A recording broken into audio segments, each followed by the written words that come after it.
Continuando con el ciclo de charlas auspiciado por la Fundación Ciencias Médicas de la ciudad de Rosario, doctor Rafael Pineda, hoy nos toca entrevistar a la doctora Mónica Espinosa, quien es docente de la Cátedra de Semiología de la Facultad de Ciencias Médicas de la Universidad de Rosario, es especialista en clínica médica y ha realizado un posgrado en nutrición en la Universidad de Favaloro, y el tema a tratar en el día de hoy es obesidad, una patología altamente prevalente a nivel mundial y sobre todo en estos días.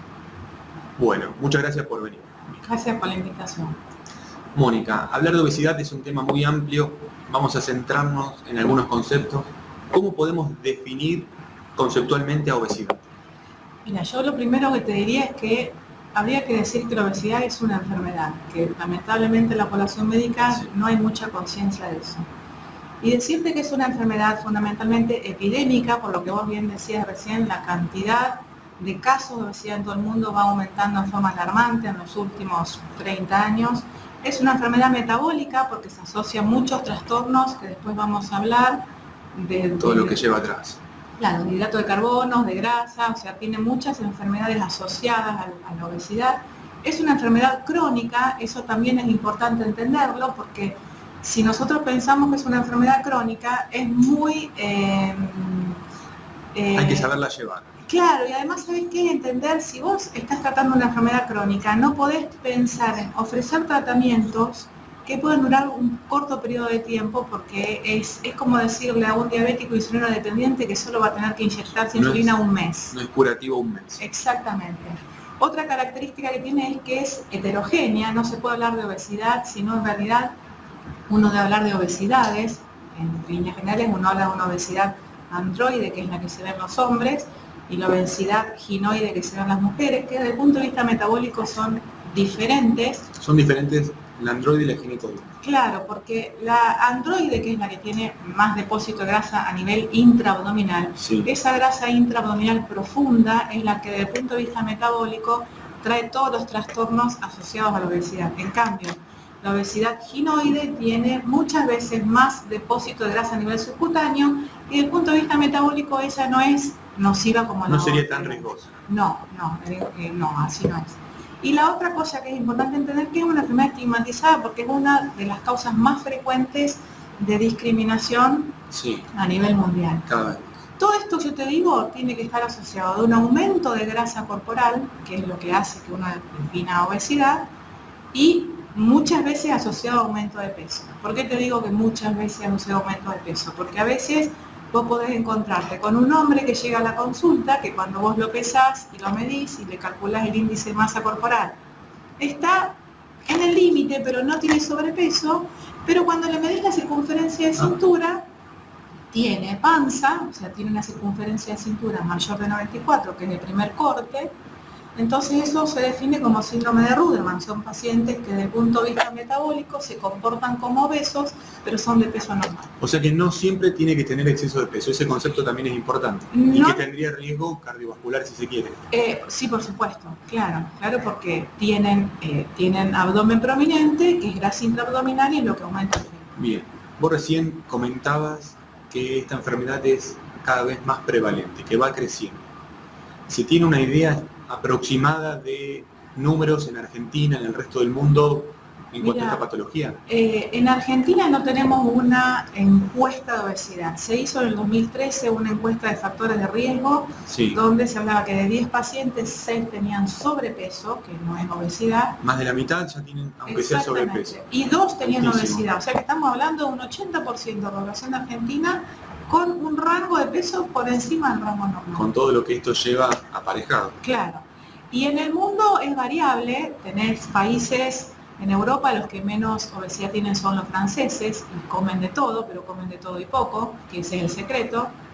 Y en el extremo más importante, los Estados Unidos, que tienen una prevalencia de obesidad muy alta y sobre todo, no solamente de obesidad, sino de obesidad mórbida. En Argentina no vemos tanto como vemos allá. Asociado seguramente a estilos de vida y a la comida chatarra. Claro, es lo que digamos, las causas más importantes. Cuando vos hablas de causas de obesidad, que es el otro gran tema, En realidad, lo que nosotros hacemos hoy en día es atesorar alimentos. En realidad, las causas de obesidad, vos tenés que pensar en el thrifty gen, o sea, un gen ahorrador, que nosotros todos lo tenemos desde la época de la prehistoria. Vos pensás que el hombre prehistórico, para conseguir alimento, tenía que correr y caminar días enteros. Para cuando conseguía ese alimento, el secreto para poder sobrevivir era atesorar el alimento, comer todo lo que podía y si era grasa mejor. Ese gen ahorrador nosotros lo seguimos conservando, con la desgracia que tenemos una oferta de comida absolutamente diferente. Si a eso le sumas la transición nutricional, que es otro de los factores que determinan este problema, que es pasar a ser la humanidad de ser fundamentalmente en búsqueda agrícola, a industrializar y a los alimentos se le empiezan a agregar distintas sustancias, más porcentaje de grasa, es a lo que llegamos hoy en día al número de números alarmantes. Sí. Y la gente que padece esto, habitualmente, ¿por qué consulta? ¿Cómo llegan al consultorio? ¿Cuál es el motivo que los hace reflexionar, darse cuenta? Mira, en realidad muchas veces el motivo de consulta no tiene nada que ver con la obesidad. Los que hacemos clínica vemos que viene un paciente a consultar por cualquier otro tema, que muchas veces son enfermedades asociadas a la obesidad, pero no consultan porque tienen sobrepeso o porque están obesos. En general, lo que vos ves como motivo de consulta puede ser que el paciente consulta porque tiene edema facial, o porque tiene edema de miembros inferiores, o por la aparición de varices, o dolor y deformidad en las rodillas por la artrosis. Que va de la mano. Claro, son todas, digamos, comorbilidades. O un paciente que trae un laboratorio donde alguien le dijo que tenía una glicemia alterada en ayunas, o aparición de diabetes. Y ahí estarían las comorbilidades jugando un papel también importante. O la presencia de hipertensión arterial, que vos lo podés detectar en el consultorio, o ácido úrico alto, o cualquiera del perfil lipídico alterado, que son las cosas que uno ve asociadas a la obesidad. O por ahí que vos encuentres en el examen físico, por ejemplo, o el paciente te dice que empezaron a aparecer unas manchas oscuras en el cuello y en la axila, que es la presencia acantosis nígrica, que está relacionada, que es un signo de aparición de insulinoresistencia. Y que es un motivo muy común de... Claro, pero no, a veces no consultan por eso, sino son hallazgos en el examen físico. Y dentro de las comorbilidades y todo este abanico de patologías que, volvemos a insistir, está relacionado con la enfermedad cardiovascular, con la alta, si se quiere, morbimortalidad que acompaña. También he visto últimamente algunos trabajos que relacionan la obesidad, sobre todo obesidad mórbida, con patología oncológica, con aumento de la incidencia de cáncer. ¿Qué relación habría? Mira, hay una fuerte relación con la aparición de cáncer de colon, de todos los cánceres de tubo digestivo y cáncer de mama en pacientes obesos. Como factor de riesgo independiente. Sí. Incluso después de haber sido operados, después de cirugía bariátrica. O sea que es otro factor más a tener en cuenta a la hora de que uno decida enfrentar a él. La aparición de cáncer es otra de las cosas que están relacionadas.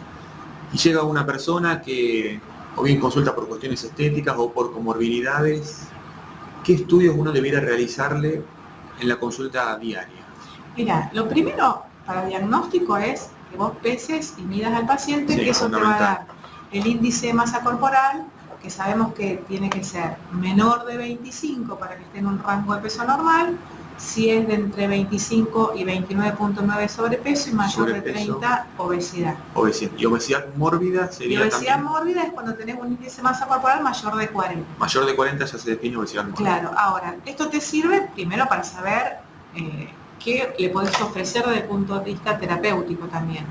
Ahora, lo que la además, terapia va dirigida según el índice de masa según corporal. El índice uno decide. Sí, porque digamos, son los cortes y son los estudios que te avalan que vos uses farmacología o no, o que mandes a un paciente a cirugía bariátrica de acuerdo a estas mediciones que vos le vas a hacer, además de medir la circunferencia de cintura.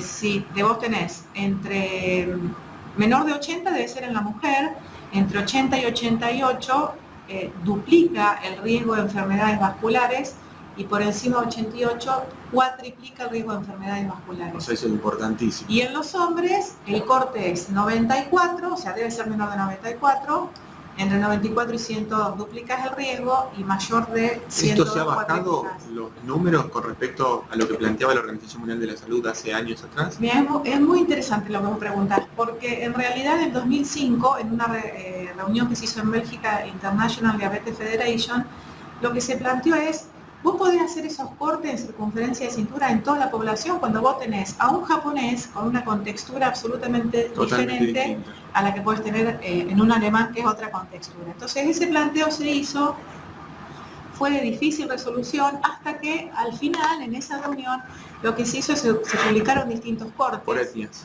Por etnias, exactamente, donde hay algunas diferencias que obviamente dependen de la etnia. Nosotros estamos, digamos, con los cortes que coinciden con los asiáticos, pero en general, a nivel mundial se usan estas medidas, yo te estaba diciendo. Bueno, y llega el momento en que uno enfrenta la realidad y decide empezar el tratamiento. Tratamiento, lo primero que se viene a la cabeza es hacer una dieta. Mira, en realidad yo siempre ¿Cuál le digo sería? lo mismo a los pacientes. Cuando alguien me dice que quiere hacer dieta o que quiere bajar de peso, yo lo primero que le digo es lo que menos tiene que hacer es una dieta. Lo que menos tiene que hacer. Lo que menos tiene que hacer es una dieta, porque esto es un concepto muy importante de entender.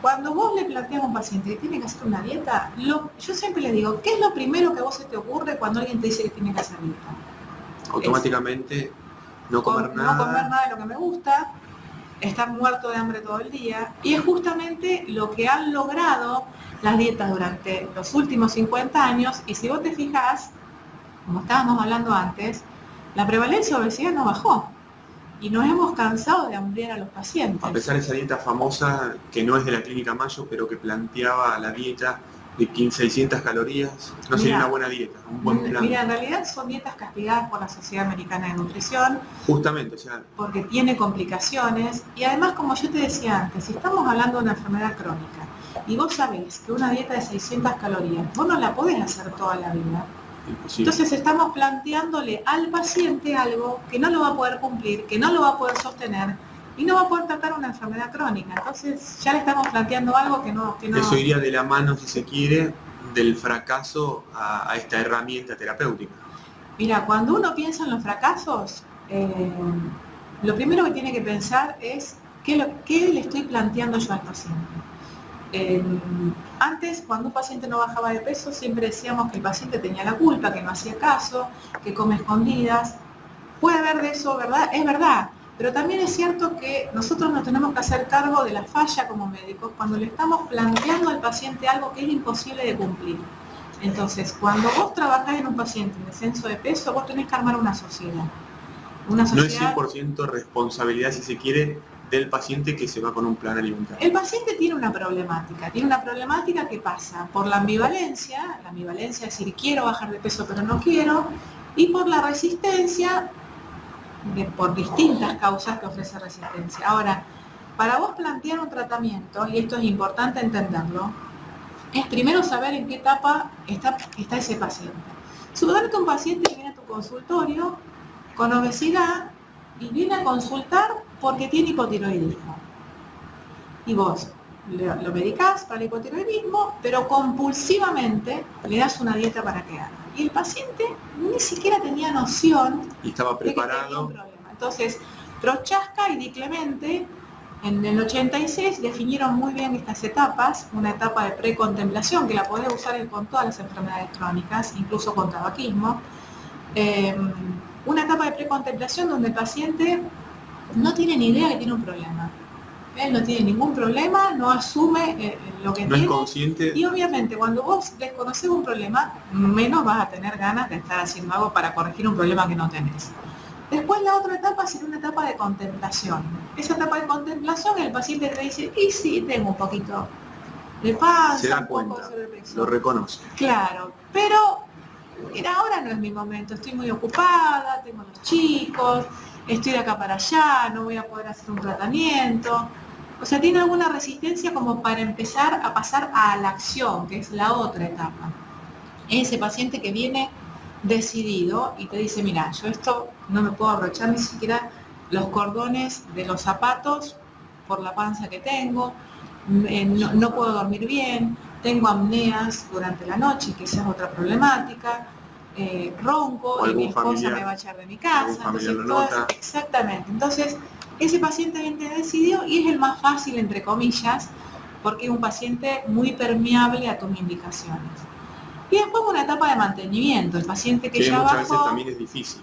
La más difícil de todas. Ahora, lo que hay que tener en cuenta es que esta etapa es circular.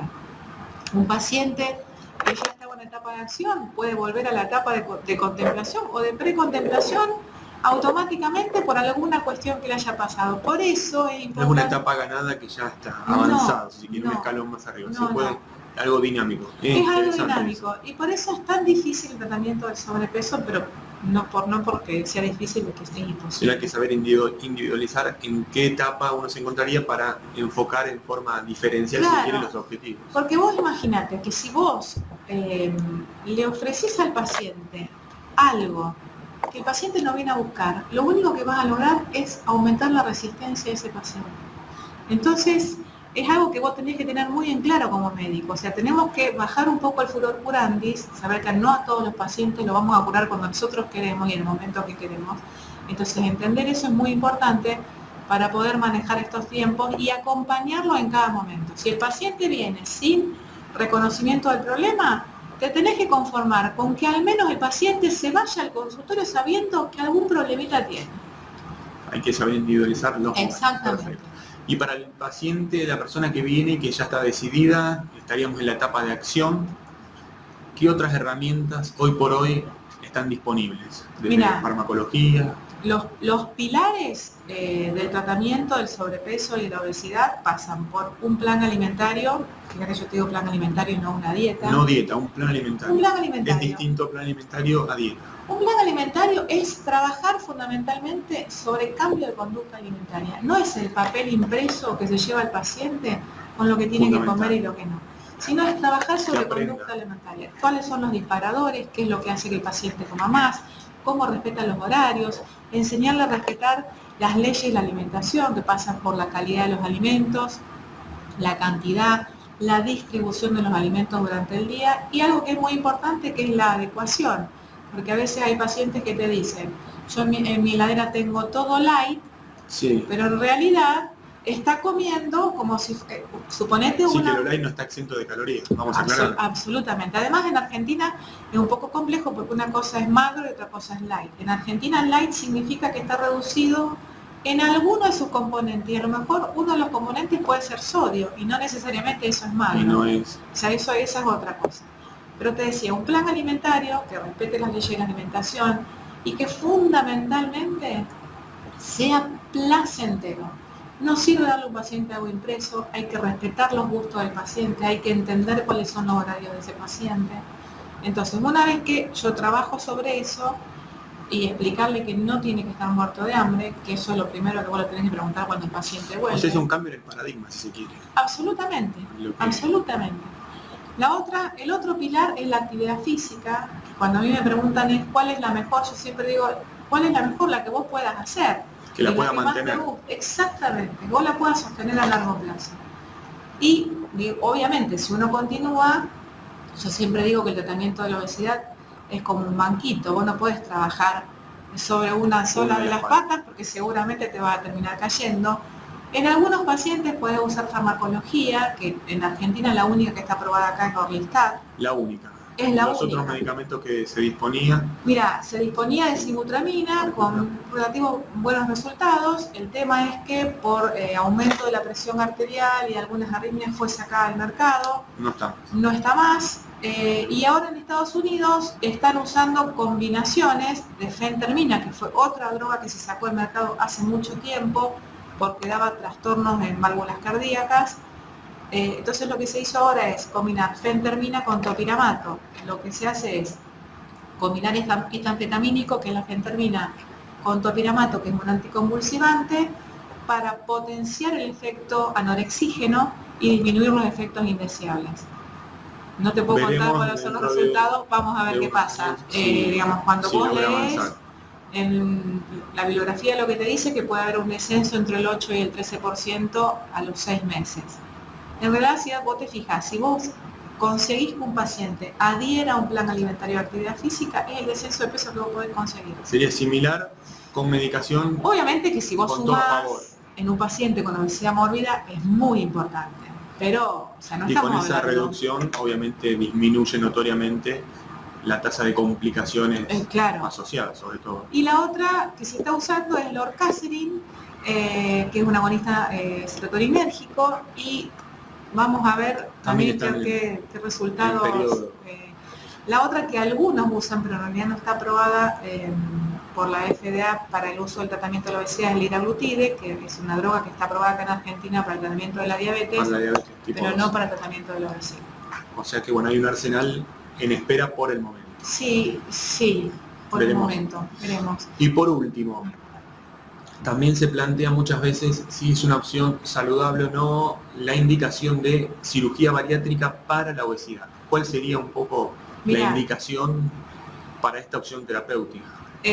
La cirugía bariátrica es una opción en pacientes con obesidad mórbida, o sea, estamos hablando de pacientes con un índice de masa corporal mayor de 40, o mayor de 35, pero que tengan comorbilidades de muy difícil manejo desde el punto de vista clínico.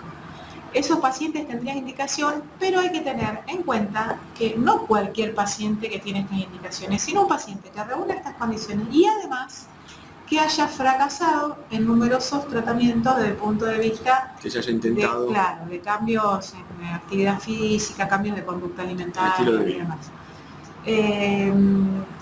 Jorge Bragingi, que era realmente alguien que conocía mucho este tema, él dijo una vez, y nunca me lo voy a olvidar, es que él creía que en algún momento la cirugía bariátrica va a ser una de las curiosidades de la medicina. Vos fíjate que una cirugía que no deja de ser mutilante, pero muy útil para algunos pacientes, es increíble que no podamos encontrar una droga u otros métodos para evitar. Exactamente, porque sabemos que tiene algunos problemas y hay que controlarlo al paciente durante toda la vida, por déficit nutricional, déficit de vitaminas. Bueno, creo que fue muy amplia la charla, abarcamos todos los conceptos relacionados a este tema que es obviamente muy interesante, sobre todo por la alta prevalencia. Esto no es una patología ocasional rara de aparición fortuita, sino que está al lado nuestro todos los días. Aprovechamos un poco los conocimientos, es un gusto y bueno, volvemos a agradecerle a la doctora Mónica Espinosa por esta jugosa charla. Gracias.